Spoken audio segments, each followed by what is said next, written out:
दोस्तों आज IFL finance के शेयर्स में भारी गिरावट देखने को मिली। शेयर तकरीबन 9% तक टूटता हुआ दिखाई दिया, लेकिन इसके पीछे के कारण क्या है, क्यों अचानक से शेयर में गिरावट आई, इसके साथ ही इन्वेस्टर्स को अब आगे इस स्टॉक में, इस काउंटर में क्या करना चाहिए, इस पूरे मुद्दे पर बातचीत करने के लिए आज मेरे साथ मेरे सहयोगी अंकित राज सिंह जुड़ चुके हैं। अंकित, पहला सवाल आपसे यही रहेगा कि ये गिरावट के पीछे का मामला क्या है, अचानक से आज 9% की गिरावट क्यों देखने को मिली? बिल्कुल। तो जैसा कि सत्यम, आज हम देख रहे हैं कि आईएफएल फाइनेंस में करीब 9% की यहाँ पर गिरावट देखने को मिली और इसके पीछे दो बड़े कारण थे। पहला जो था वो था इनकम टैक्स की एक रेट पड़ी है इनके ऑफिसेस पे, और जो दूसरा एक बड़ा कारण था वो है कि इनके जो इनकी एनबीएफसी कंपनी है भारत, जो इनकी एनबीएफसी है उसमें एक इनके टॉप मैनेजमेंट के एक भरत अग्रवाल करके जो इनके सीनियर मैनेजमेंट के थे, उन्होंने रिजाइन कर दिया है। उन्होंने जो रीजन दिया है वो ये है कि कंपनी के अनसिक्योर्ड लोन्स को देखते हुए उन्होंने ये रिजिग्नेशन दिया है यहाँ पर।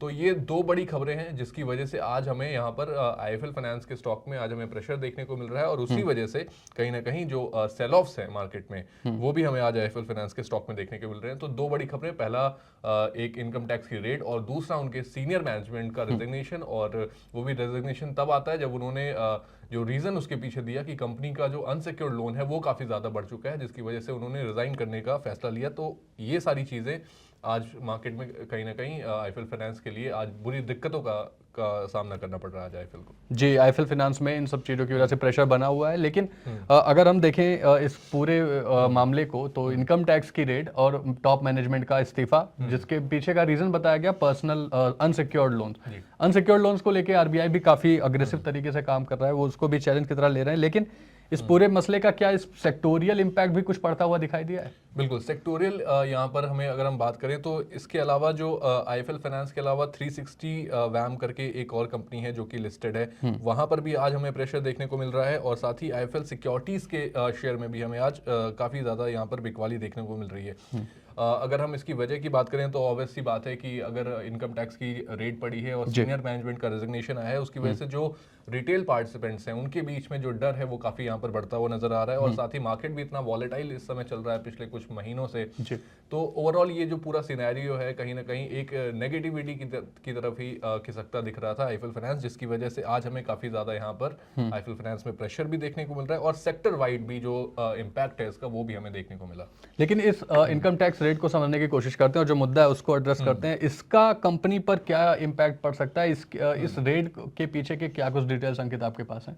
बिल्कुल, तो देखिए इनकम टैक्स ने जो रेट करी है उसके बाद से जो नुकसान जो कंपनी को यहाँ पर झेलना पड़ सकता है सत्यम, वो मेनली उनकी रेपुटेशन को लेकर के है। आईपीएल को लेकर के पिछले भी कुछ महीनों में जब हमने कवरेज की थी तो वहां पर पहले तो उनके गोल्ड बिजनेस पर भी पाबंदी लगाई गई थी। साथ ही कुछ और भी नाम भी वहां से निकल के आए थे आईएफएल सिक्योरिटीज से, जिनका जो ट्रांजैक्शन है जो मार्केट्स के अंदर वहां पे भी कुछ गतिविधियां थी, इलीगल गतिविधियों में शामिल था। तो ये सारी चीजें थी जिसके बाद जाकर के अब इनकम टैक्स की भी रेट पड़ी है। साथ ही जो उनके टॉप मैनेजमेंट ने रिजिग्नेशन दिया है उसके बाद से कंपनी का रेपुटेशन काफी ज्यादा स्टेक पर है यहाँ पे, और साथ ही जो इन्वेस्टर्स हैं उनका भरोसा भी कहीं ना कहीं अब आईएफएल फाइनेंस से यहाँ पर डगमगाता हुआ नजर आएगा। और कंपनी साथ ही जो रेगुलेटरी इश्यूज हैं वो भी लगातार बने हुए हैं। फाइनेंशियल ग्रोथ पर भी इसका असर हमें देखने को मिलता है। गोल्ड का जो बिजनेस था उनका, उस पर असर आया बीच में काफी टाइम के लिए। जो उनका गोल्ड पर जो लोन देने का जो नया लोन देने पर आरबीआई ने रोक लगा दी थी, रोक लगाई थी। तो कहीं ना कहीं ओवरऑल उनके फाइनेंशियल स्ट्रक्चर पर भी इसका असर देखने को मिल रहा है, उनकी रेपुटेशन पर भी देखने को मिल रहा है, और साथ ही जो आम निवेशक हैं उनका भरोसा भी कहीं ना कहीं आईएफएल से घटता हुआ दिखेगा। जी, तो पहले भी ये कंपनी कई मामलों में ऐसे घिरी रह चुकी है, लेकिन इनकम टैक्स रेड और इसी टाइम पर टॉप मैनेजमेंट से एक सीनियर बंदे का इस्तीफा देना, और रीजन ये बताते हुए कि बिजनेस में प्रॉब्लम है, अनसिक्योर्ड लोन्स काफी ज्यादा बढ़ गए हैं, तो ये निश्चित तौर पर एक चिंता का विषय है शेयर होल्डर्स के लिए, क्योंकि जब मैनेजमेंट ही नहीं सर्टेन है कंपनी की परफॉर्मेंस पे आने वाले टाइम के लिए, तो इन्वेस्टर कैसे होंगे? लेकिन इसी से एक और सवाल उठता है अंकित कि अब निवेशकों को क्या करना चाहिए, कंपनी क्या कर सकती है निवेशकों का भरोसा वापस जीतने के लिए? इसके साथ ही ये भी जानना चाहूंगा कि आपके पास निवेशकों के लिए क्या एडवाइस है?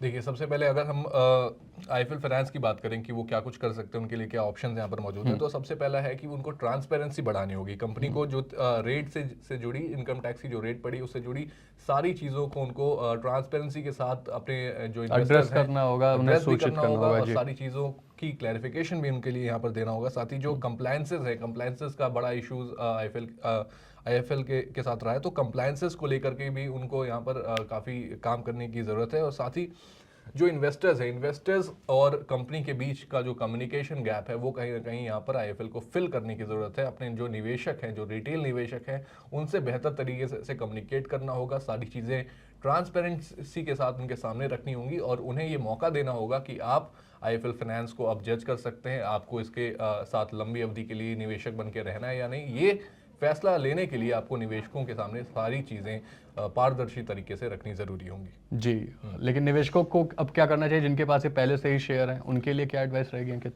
देखिए, तो ये यहाँ पर हम अगर अपने सेबी रजिस्टर्ड हमारे जो एनालिस्ट हैं विपिन डिक्सी ना, उनकी राय अगर हम माने तो इस समय जो स्टॉक है वो अपने शॉर्ट टर्म और लॉन्ग टर्म के मूविंग एवरेज से नीचे आ चुका है और एक बियरिश सेंटिमेंट बनता हुआ दिख रहा है विपिन डिक्सी ने को इस स्टॉक के अंदर। तो उन्होंने डाउनसाइड ही यहाँ पर रिकमेंड किया है। 310 से लेकर के 300 तक के लेवल जो है वो नियर टर्म में हमें देखने को मिल सकते हैं। और अभी के लिए जो हमारे एनालिस्ट हैं उन्होंने इस स्टॉक में किसी भी तरह की नई खरीदारी करने से मना किया है। आप इस समय आईएफएल फाइनेंस में किसी भी तरह की खरीदारी नहीं करें। जी, तो ये थी विपिन डिक्सेना की राय, जो ये कह रहे हैं कि स्टॉक में बियरिश सेंटिमेंट बना हुआ है। आईटी की रेड मैनेजमेंट का इस्तीफा, इसके बाद स्टॉक अपने जो एसेंशियल जो इंपॉर्टेंट मूविंग एवरेजेस हैं, वो टेक्निकल एवरेजेस, उनके नीचे कामकाज कर रहा है। तो इसमें जल्द ही 310 से 300 के लेवल भी देखने को मिल सकते हैं। तो और भी गिरावट अभी स्टॉक में आ सकती है। ये थी आईएफएल फाइनेंस के ऊपर पूरी अपडेट। आईएफएल फाइनेंस आज 9% के आसपास नीचे गिरावट के साथ कामकाज करता हुआ दिख रहा है और उसके पीछे क्या कुछ वजह है वो हमने आपको बता दिया। अब आपका क्या व्यू बन रहा है इस पूरे मसले पर, हमें कमेंट में जरूर बताएं। वह ऐसे ही वीडियोस के लिए देखते रहें मनी9।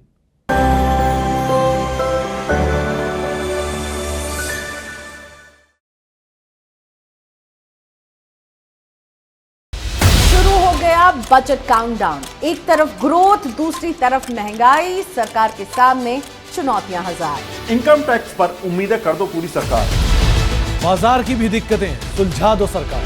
सरकार के ऐलान और शेयरों में हलचल, शेयरों में हो रहा हर दिन नुकसान। आपकी उम्मीदें और सरकार का एक्शन, अपना घर हो जाए, कुछ ऐसा कर दो जुगाड़। बजट का सबसे पहले मिलेगा एनालिसिस। मनी9 पर होंगे बड़े एक्सपर्ट जो सबसे पहले आपके लिए करेंगे बजट को डिकोड। 1 फरवरी सुबह 8 बजे से बजट को समझिए आसान भाषा में, सिर्फ मनी9 पर।